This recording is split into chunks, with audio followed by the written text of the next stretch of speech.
Welcome back to the Financial Beanstalk. My name is Nick, and I'm here with another edition of SPHD.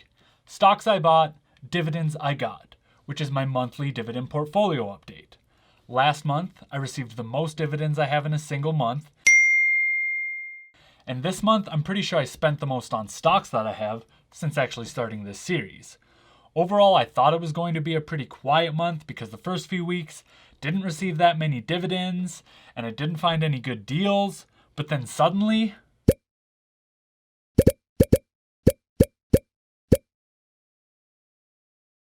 so it's the second straight month that I'm in the red in this portfolio, hence the color. But let's start with the stocks I bought. On the first, I bought $5.70 of Northwest Energy, $4.56 of SPHD, and $4 of Coca Cola. On the second, $5 of Disney and $2 of Visa. On the 6th, $15 of SPHD. On the 12th, $5.98 of Altria Group. On the 19th, $12.98 of Realty Income, $10 of Maine, $2 of Phillip Morris, and I bought a full share of SCHD at $58.82. On the 26th, I bought $15 of Realty Income, $10.50 of Apple, $10 of Microsoft. Then I bought a full share of SPHD at $33.73. On the 27th, $10.03 of SCHD. And then on the 28th, that's when hit the fan, and I bought $10 of SCHD, $10 of Johnson & Johnson, $5 of Northwest Energy, $10 of Visa, $5 of Microsoft, $5 of Apple, $10 of 3M, $10 of VYM, $4.99 of Coca Cola, $5 of Facebook, $5 of Amazon, $5 of Netflix, and $5 of Google.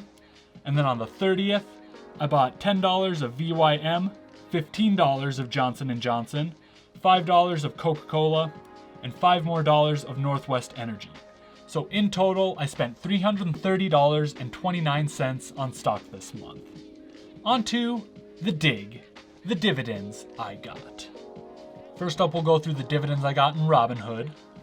On the first, I got $1.23 from SPHD, 7 cents from Gladstone Investments, and 93 cents from Coca Cola. On the 9th, I got 86 cents from Altria Group and 12 cents from AGNC. On the 13th, I got $1.20 from Phillip Morris. On the 15th, I got $1.30 from Realty Income and 48 cents from Main Street Capital.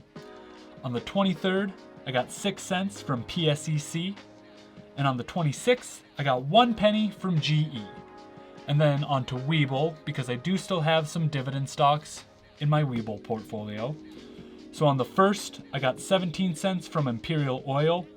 On the 7th, 36 cents from Hewlett Packard. On the 9th, 86 cents from Altria Group. On the 15th, 27 cents from Franklin Resources. On the 22nd, 6 cents from PSEC. On the 26th, another penny from GE. And lastly, on the 30th, from LTC Properties, I got 19 cents. So in total, I got $8.18 in dividends in October. Not quite as much as I did in September, but still, considering September was a really big month, to still get $8, I'm pretty happy with that. Another month of growing this portfolio, and really just a month of sticking to my main point. Don't worry about the red days, and keep buying. You should really see those red days as a buying opportunity, like I always have said. When stocks started going down at the end of the month, a bunch of them dropped below my average cost, so I kind of scrounged up as much money as I could to pump into those, and even just a few days into November, some of those stocks are already back up. So again, if the point hasn't made it across in all my other videos, I hope it does this time. You also might have noticed that I put quite a bit of money into SCHD. I bought a full share and then I pumped $10 into the stock every so often throughout the month. I think it's important to kind of have a go-to stock, and I think SCHD is going to be mine.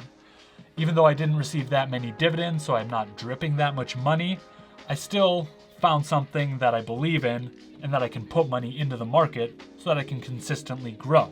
Maybe I'll get it tattooed on my forehead. Dollar cost average. It would give me kind of a Post Malone vibe. Dividends Malone. Real quick, we need to talk about Robinhood. It's a new month, and there's a new controversy. In the middle of the month, a bunch of accounts got hacked, and the accounts the hackers had access to, they sold off all the stocks and tried to transfer those funds into these other random bank accounts that weren't originally linked with the account.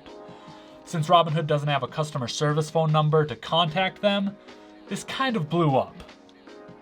I do have to say, every time I've contacted Robinhood by email, they've been quick to respond, but that's always been for pretty minor questions. I'd imagine if this happened to my account, I'd be freaking out quite a bit.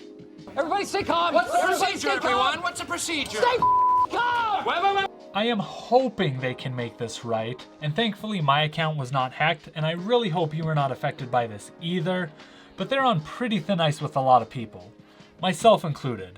These controversies just seem to be adding up. Every month it's a new controversy, and it's getting a little ridiculous. So I am considering switching this dividend portfolio over to Fidelity, which is a little more established brokerage.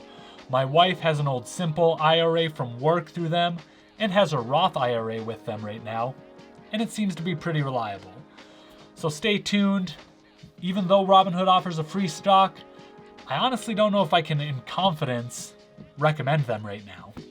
So figure it out, Robinhood. As always, let me know what stocks you bought and dividends you got in the comment section below.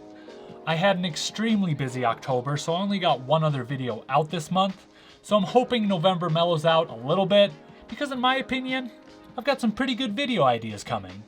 So YouTube mumbo jumbo, that subscribe button, that like button, and that bell notification for the almighty YouTube algorithm, and let's continue to grow this beanstalk.